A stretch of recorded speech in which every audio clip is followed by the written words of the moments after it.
Bom dia, bem. Bom dia, professora Joana. Vamos dar um bom dia juntos, nós dois, para o pessoal bonito que está lá do outro lado. No 3, 1, 2, 3 e... Bom dia! Pra você que está em casa. Feliz sábado. Não funcionou direito, não foi? Não. Então vamos testar a segunda vez agora, fazendo Feliz Sábado juntos. 1, 2, 3. Feliz Sábado! Olha, eu penso que eles ficaram muito felizes com esse Feliz Sábado. Mais alto? Pode ser mais alto, não. Não, não pode não. Tá bom, tá ótimo assim, né? Eu acho que eles já ficaram muito felizes ali do outro lado. Você é feliz aqui na escola? Sou muito feliz. É? E qual é a coisa que você mais gosta de fazer aqui na escola? Adorar a Deus. Nossa, que legal! Eu tô junto com você. Tira a mão do osso. Eu tô junto com você. Eu também gosto de adorar a Deus. O momento que eu mais gosto é quando a gente tá aqui conversando com o pessoal lá do outro lado. Isso é maravilhoso. Seria tão bom se a gente pudesse conhecer eles, hein? Um dia eles podem estar aqui conhecendo a gente. Então convida eles. Faz o convite. Você um dia pode estar conosco, então pode vir para cá que nós queremos te conhecer um dia. Quem sabe esteja até gravando. Ah, isso mesmo, que legal. Então, já que nós estamos felizes, a gente já animou o pessoal lá de casa e hoje é um dia muito especial, isso merece uma oração, você não acha? Merece. Então vamos orar juntos? Vamos aqui pra frente orar? Vamos ajoelhar? Você faz a oração, por favor? Querido Deus, amado Pai, muito obrigado por esse feliz sábado. Cuide de nós, nos abençoe, que tenhamos uma vida boa e também obrigado pelos louvores que queremos te entoar agora. Em nome de Jesus, amém. Amém. Estamos felizes, não é isso? Bem animados. Nós vamos fazer uma coisa que a gente gosta muito de fazer juntos. O que a gente gosta de fazer juntos? O pessoal lá de casa não sabe ainda. Star Wars. Recitar o verso também. A gente vai fazer uma coisa que a gente gosta muito de fazer juntos. O que é que a gente gosta? O pessoal de casa não sabe. Tocar um hino de flauta. Ai, que legal. O Ben me animou a aprender música, não foi, Ben? E ele toca a flautazinha dele e hoje eu vou tocar com você, Ben. Pode ser? Pode ser. Então nós vamos louvar ao Senhor. Você está aí procurando o hino, né? Qual o hino que você está procurando? Mais perto que ele está. Mais perto quer estar. Peraí. Opa, Tá aqui. vou te ajudar. Pronto. Muito bem. Então vamos louvar juntos ao Senhor? Vamos. Então vamos para lá, ó. Que enquanto eu vou tocando ali, você vai tocando aí, tá bom? 2, 3.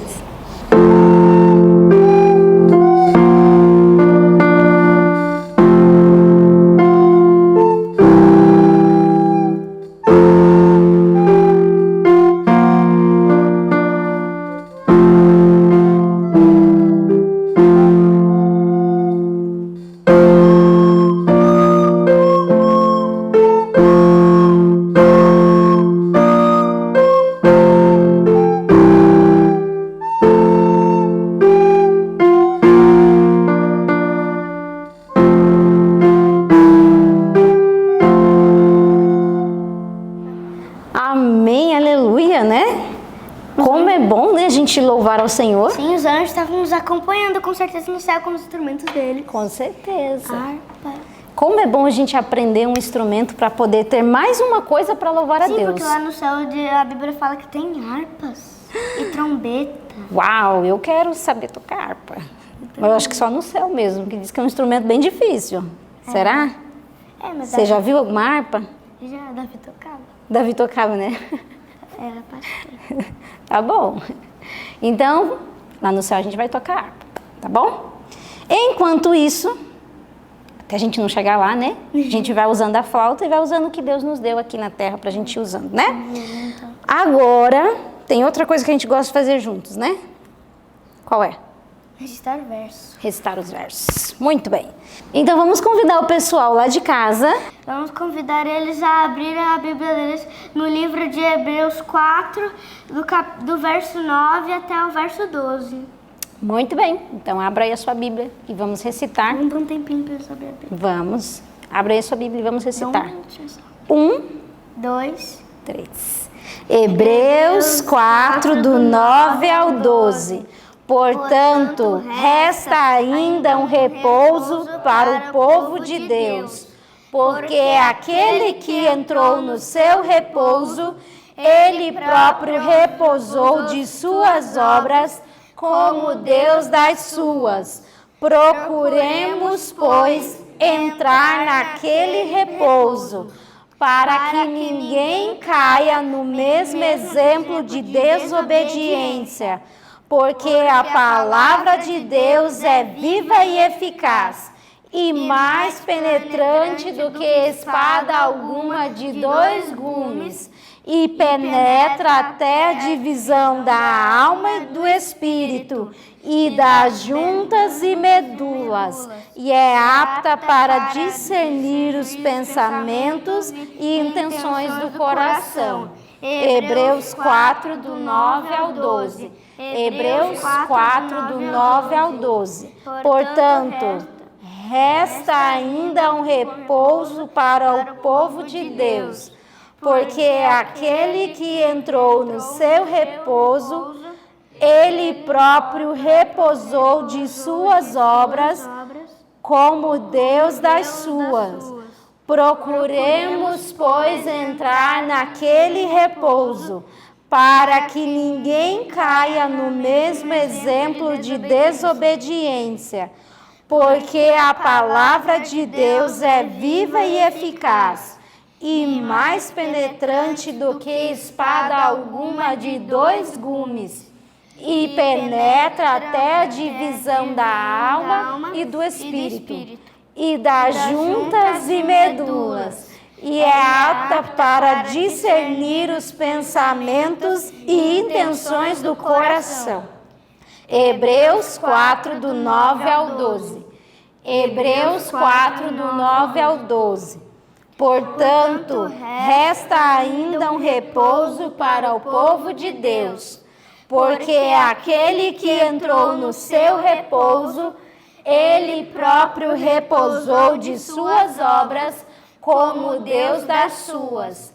Procuremos, pois, entrar naquele repouso, para que ninguém caia no mesmo exemplo de desobediência, porque a palavra de Deus é viva e eficaz, e mais penetrante do que espada alguma de 2 gumes, e penetra até a divisão da alma e do espírito, e das juntas e medulas, e é apta para discernir os pensamentos e intenções do coração. Hebreus 4, do 9 ao 12. Amém. Eu tenho certeza que o pessoal lá de casa recitou junto com a gente. Sim. E aí no final da semana, na realidade a gente já está no sábado, né? Já tem que estar decorado, não é isso? Para a gente falar tudo para a honra e glória de Deus. Amém. E agora, a parte mais importante. Vamos ficar com o nosso estudo. Que Deus te abençoe e que aprendamos muitas coisas. Amém. Feliz sábado. Feliz Tchau, tchau. sábado. Bom dia! Chegamos no momento mais especial do nosso culto, momento de nós recapitularmos aquilo que lemos na madrugada. E todos os dias são uma grande bênção. Todo dia temos lições especiais e hoje nossa lição especial está contida no livro de Esther. Nós lemos hoje do capítulo 1 ao capítulo 3 e lemos o livro Profetas e Reis no capítulo 49, nos dias da rainha Esther. E antes de nós iniciarmos, vamos orar juntos então? Senhor Deus, muito obrigado por sua companhia. Que o Senhor nos ajude a aprendermos com as histórias que o Senhor deixou para nosso aprendizado. Que o Senhor nos dê a sua companhia neste culto, Pai, em nome de Jesus. Amém. Durante muito tempo, o povo de Israel ele permaneceu exilado, principalmente a nação de Judá. O Judá e Benjamim, as 2 tribos ali, quando houve a divisão, ficaram separados em 2 grupos. O povo de Israel, que era conhecido as 10 tribos que ficaram juntas, já haviam sido dispersos, foram dispersos pela Assíria. E anos mais tarde veio Babilônia e aí dispersou aí a tribo de Judá e a tribo de Benjamim juntamente. E aí levaram eles cativos para a Babilônia, passaram-se vários anos, Babilônia cai na mão dos médios e dos persas, e ainda ali continuaram alguns judeus permanecendo na terra. e Deus, a partir de então, foi dando oportunidades para que aqueles que foram levados cativos por Nabucodonosor voltassem para a sua terra, através da nação Medo-Persa, que estava agora sendo favorável para com os israelitas, para que eles voltassem para a sua região e novamente voltassem a ser um povo, a ser uma nação. E Deus, através desse meio, usando os medos e os persas, foi dando diversas oportunidades para que eles voltassem para a terra.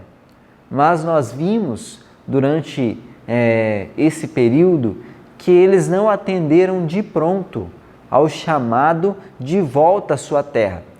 Eles já tinham ficado muito tempo em exílio, em cativeiro. Nenhuma das pessoas que haviam sido tirada de seu lar e levado como escravo cativo para a Babilônia estava vivo agora para retornar para a sua terra. Todos os que estavam ali, que eram judeus, eram filhos de pessoas que tinham sido levadas em cativeiro. Mas ninguém que vivera em Israel e fora levado cativo estava voltando. Já tinham se passado muitos anos, todos já haviam morrido. E agora esses filhos que já nasceram na terra do exílio estavam sendo chamados a retornarem. Mas por se acostumarem com aquela situação, com aquela vida, já nasceram lá, alguns já tinham possuído, tinham posses, fizeram família, agora eles não estavam tão dispostos a voltar a Jerusalém, porque voltar para Jerusalém era imprescindível de que eles passariam por dificuldades. A nação, a cidade em ruínas, já mais pobre, tinham que voltar a se fortalecer, tinham que reconstruir a cidade, reconstruir o templo. Eram várias as coisas que eles precisavam fazer para que eles pudessem ter o conforto que eles tinham na terra do cativeiro. Porque os medos e os persas tinham sido bondosos para com eles e eles passaram a habitar pela nação e habitavam naturalmente. Não era a nação deles, mas eles não eram escravos. Não eram como o tempo que eles passaram no Egito, quando Moisés é levantado e eles saem de lá em um período de escravidão intensa. Eles não estavam vivendo um cativeiro semelhante, era muito diferente. E por isso, agora eles estavam não tão dispostos a voltar. Nós vimos que alguns ao chamado de Deus respondiam, entendiam de que quem eles eram como judeus, qual era a cidade deles, qual era a religião deles, qual era o Deus deles, o que Deus esperava. Muitos deles haviam entendido. E quando Deus chama e foi dando oportunidade, levantando um homem ou outro para conduzir o povo e mandando eles de volta, poucos vão aceitando ali o chamado, a oportunidade de voltar. A maioria permaneceu ali. E Deus estivera trabalhando, porque Deus, aquele que mantém todas as nações sob seu controle, via no futuro dificuldades e queria livrar essa nação, esses remanescentes que ainda se encontravam em cativeiro dessas dificuldades. E por isso ele foi dando essas oportunidades. Mas alguns permaneciam na terra de cativeiro de maneira voluntária. Foi exatamente essa frase que eu acabei de dizer para você que se encontrou no livro hoje, falando de que Deus apelava para aqueles que voluntariamente ficavam na terra do cativeiro. E eu fiquei pensando nessa realidade, porque nós não nos encontramos na terra em que deveríamos estar. Nós estamos em uma terra que não nos pertence. Nós não temos a nacionalidade que temos, nós pertencemos ao céu, nós pertencemos ao reino que Deus preparou. Ele é o nosso Deus, nossa nacionalidade está vinculada a Ele, a cidade celestial. E Deus nos convida sempre a sairmos dos vínculos com o que é terreno, com o que é passageiro, com o que é mundano, ele nos convida a nos desvencilharmos desses vínculos e nos unirmos a Ele, para sermos conduzidos à pátria verdadeira, para sermos conduzidos para aquilo que nós somos preparados. Mas muitas vezes nós, de maneira voluntária, permanecemos na terra do cativeiro. Pensa só quantas vezes Deus nos dá a oportunidade de vivermos de acordo com a vontade dEle, mas nós voluntariamente decidimos ficar onde estamos por ser mais cômodo, porque sair de onde nós estamos dá mais trabalho, nos vestirmos de outra maneira implica mudança, nos alimentarmos de maneira diferente indica um pouco de desconforto. Fazer mudanças, na maioria das vezes, são desconfortáveis, mas são necessárias para vivermos o plano de Deus para a nossa vida. Assim como o povo de Israel. O plano de Deus era que eles retornassem, saíssem da terra do exílio, porque lá não era ele que era o rei. Havia alguns fiéis lá, mas ele não era o Deus daquela nação. E Deus queria trazê-los para uma nação cuja ele fosse o rei, cuja ele fosse o Senhor. Mas essas pessoas ficavam relutando. Que nós não venhamos a ficar relutando em meio à terra do inimigo. Onde nós vivemos, vinculado com as coisas terrenas, que nós sempre possamos estar dispostos a aceitar ao convite, ao chamado de Deus e nos unirmos a Ele. E assim se encontrava então os judeus naquela situação. E Deus foi conduzindo, organizando as coisas para dar mais oportunidades, porque Deus é longânimo e ficava apelando para que essas pessoas tomassem uma decisão na vida. Até que chega um momento onde, passado vários reis, chega um momento onde Xerxes ingressa aí no seu reinado. E Xerxes na Bíblia é o mesmo da história, Xerxes, que é conhecido na história como o rei dos Medos e Persas, e na Bíblia é conhecido no livro de Esther como Assuero, que é o mesmo rei. Então ele ingressa e é ele que vai ser agora usado como alguém que seria favorável para com os judeus. Mas isso em meio a muitas dificuldades. E o livro veio trazendo hoje que todo esse conjunto de história que é trabalhado no livro de Esther são parte de uma história familiar, partes de uma única história, partes da condução de Deus para livrar aqueles que ainda insistiam em viver em cativeiro voluntário.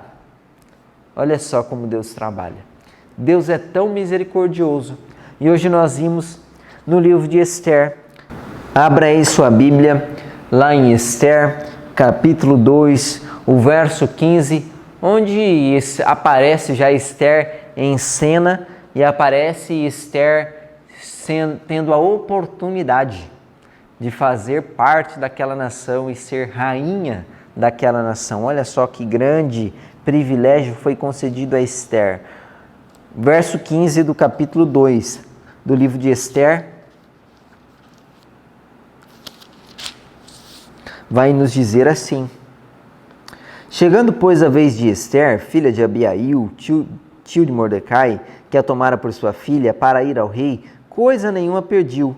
E o que disse Ugai, camareiro do rei, guarda das mulheres, e alcançava Esther graça aos olhos de todos quanto viam. E verso 17, e o rei amou a Esther mais do que todas as mulheres, e alcançou perante ele graça e benevolência, mais do que todas as virgens, e pôs a coroa real na sua cabeça, e a fez rainha em lugar de Vasti. Olha só, Esther entrando na história. E aqui citou o nome de uma outra mulher. E eu vou apenas relatar a história para que você entenda um pouquinho sobre como entra Esther nessa história. A principal aqui é Esther, mas o livro conta até chegar no momento onde ela entra em cena. Nós vimos no capítulo 1, capítulo 2 aí de Esther, de como foi arranjada ali as circunstâncias, como o rei Assuero foi reinando, e aí em um momento de grande festa, ele deu uma festa para todo o seu reino, para os grandes, para os pequenos, todos comeram juntos. Eles tinham uma nação que era marcada pela bondade.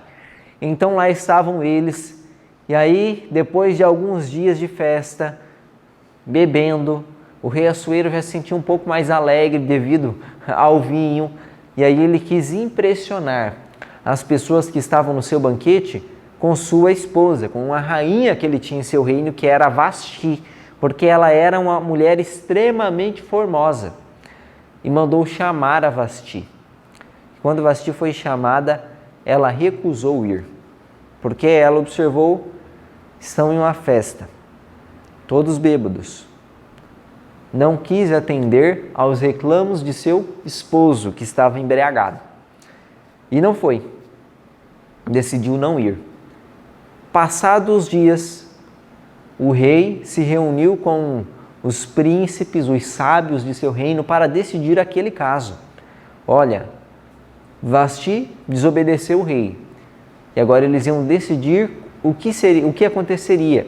E eles entraram em consenso de que Vasti perderia seu cargo e não mais seria esposa do rei, para que todas as outras mulheres do seu reino entendessem de que elas não poderiam ser desobedientes aos seus maridos e de que elas não pudessem seguir o exemplo que a Vasti deu. Por isso eles fizeram isso. E aí o rei sentiu necessidade de ter uma rainha. E é então feita ali uma seleção dentre as virgens mais bonitas de seu reino. E houve um preparo, e Esther foi colocada no meio disso, porque ela era uma mulher uma menina muito bonita. E aí ela alcançou o favor, e se cumpre aquilo que nós lemos no verso 15 e verso 17 do capítulo 2, de que agora ela é aceita como rainha. E ela não contou ao rei de que ela não era meda ou persa, ela era judia, ela pertencia ao povo de Israel, mas seguindo o conselho de Mordecai, seu tio, ela não contou a ninguém. E permaneceu ali no reino. E passado um tempo que ela estava ali, houve uma conspiração contra o povo judeu. Porque Amã, que é considerado aqui no livro de Esther, que era um homem perverso, e foi posto pelo rei Assuero como sendo o segundo depois dele, teve uma encrenca com o tio de Esther, porque ele se tornara tão exaltado que as pessoas, quando viam ele passando, se encurvavam perante ele. E ele se propunha aquilo. Ele queria ser exaltado mesmo. Mas Mordecai não fazia isso. Porque Mordecai entendia que aquilo significava adoração. E ele não adoraria ninguém senão Deus. E não se curvava, não. Permanecia. E isso chegou aos ouvidos de Amã, falando, olha, Mordecai não dá essa exaltação que o Senhor pede, não. E aí Amã foi considerando isso e criou um ódio intenso de Mordecai, um ódio tão grande, a ponto de ele decidir algo. Olha só o que Amã decidiu. Verso 6 do capítulo 3 do livro de Esther. Vai dizer assim, verso 5 e verso 6. Vendo, pois, Amã que Mardoqueu não se inclinava nem se prostrava diante dele, Amã se encheu de furor. Porém, teve como pouco nos seus propósitos o pôr as mãos só em Mardoqueu, porque ele havia declarado que era do povo judeu. Amã, pois, procurou destruir a todos os judeus, o povo de Mardoqueu, que havia em todo o reino de Assuero. Então Amã decidiu exterminar com todos. E ele chegou então até o rei Assuero e falou, olha, há um povo entre os medos e os persas, uma nação aí que foi trazida cativa por Nabucodonosor, o rei da Babilônia, e ficou no meio do reino. Só que eles não vivem como nós. Eles têm cultura diferente, têm leis diferentes, não adoram o mesmo Deus, não consideram o mesmo respeito, são desrespeitosos com nossas leis. E para que o nosso rei se fortaleça e não tenha essas pessoas que trazem problemas, Amã sugeriu ao rei que eles fossem destruídos, todos mortos. E o rei, mal informado, somente informado sobre a perspectiva que Amã passou, assinou aí, deu o seu anel a Amã e falou, não, pode ratificar esse teu propósito, pode exterminar a todo. E foi montado então um dia de extermínio para todo o povo judeu. E nós vimos na história, ao desenrolar dela, de que Deus não permitiu que isso acontecesse, porque Deus, trabalhando ali, houve um momento onde Mordecai ele teve a oportunidade de salvar a vida do rei, e esse teve em certo favor o rei. E havendo um momento onde o rei quis retribuir isso, ele pediu até ao próprio Amã o que ele faria com aquela pessoa que fizesse bem ao rei. E aí Amã deu uma vária lista de coisas, de honrarias, de como seria feito, imaginando que ele era a pessoa que seria honrada. E o rei falou: não, nós vamos fazer isso mesmo, mas vamos fazer com Mordecai, porque ele me livrou, me salvou naquela época. E o rei e Amã ficou angustiado ali, não esperava que era aquilo.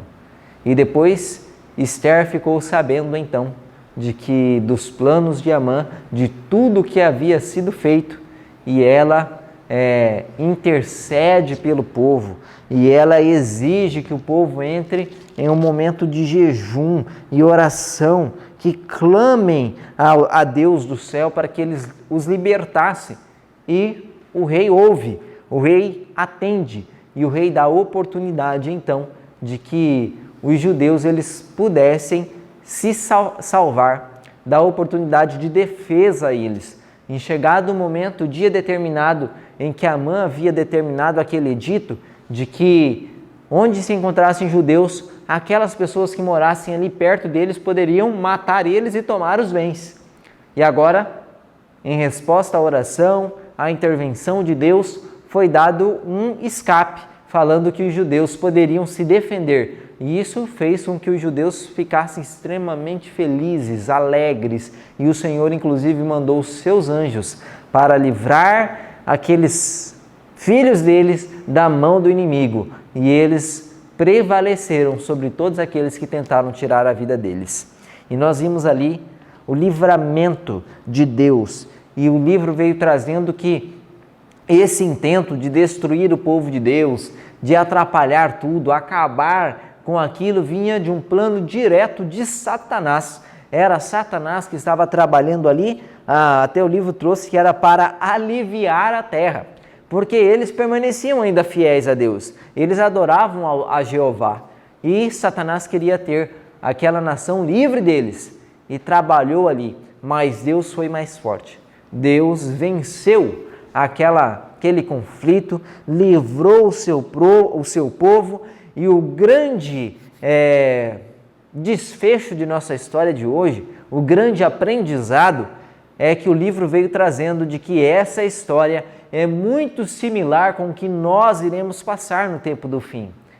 Nós seremos perseguidos, nós seremos considerados através de falsas acusações como aqueles que causam dificuldades no reino, como aqueles que são a minoria no mundo, mas que têm leis diferentes, adoram a Deus de maneira diferente, não seguem as leis do mundo, têm suas leis próprias, são obedientes ao Deus do céu mais do que as leis humanas, e nos acusarão disso, e será dado então um momento onde as pessoas poderão tirar a vida desses fiéis aí no fim, no tempo do fim, na nossa vida, se continuarmos até esse momento que já não está tão distante. Nossa vida passará por um momento de dificuldade semelhante ao que passou aí Esther e aos seus compatriotas naqueles dias. Mas, assim como na história de Esther, onde Deus enviou socorro, onde Deus foi mais forte, onde Deus conseguiu mudar a história, reverter o quadro, assim também acontecerá nos últimos dias. Assim também acontecerá em nossos dias para nos libertar. Olha só o que vai dizer o último parágrafo de nosso livro, tratando especificamente sobre essa história que eu e você vamos passar. Toda a história de Esther nós conhecemos, é fácil de entender. Mas se nós não nos atentarmos para o que ela traz de aplicação para a nossa vida, é em vão nós sabermos.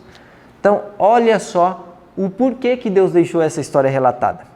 Vamos ler o último parágrafo do nosso capítulo de hoje, 49, do Profetas e Reis, para que entendamos o porquê que foi escrita essa história.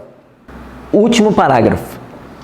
Satanás suscitará indignação contra a minoria que recusa aceitar costumes populares e tradições. Homens de posição e reputação unir-se-ão com os magistrais e os vios para tomar conselho contra o povo de Deus. Riqueza, talento, educação combinar-se-ão para cobri-los de desprezo. Governantes perseguidores, pastores e membros de igrejas conspirarão contra eles. Olha só, muitos estarão reunidos ali.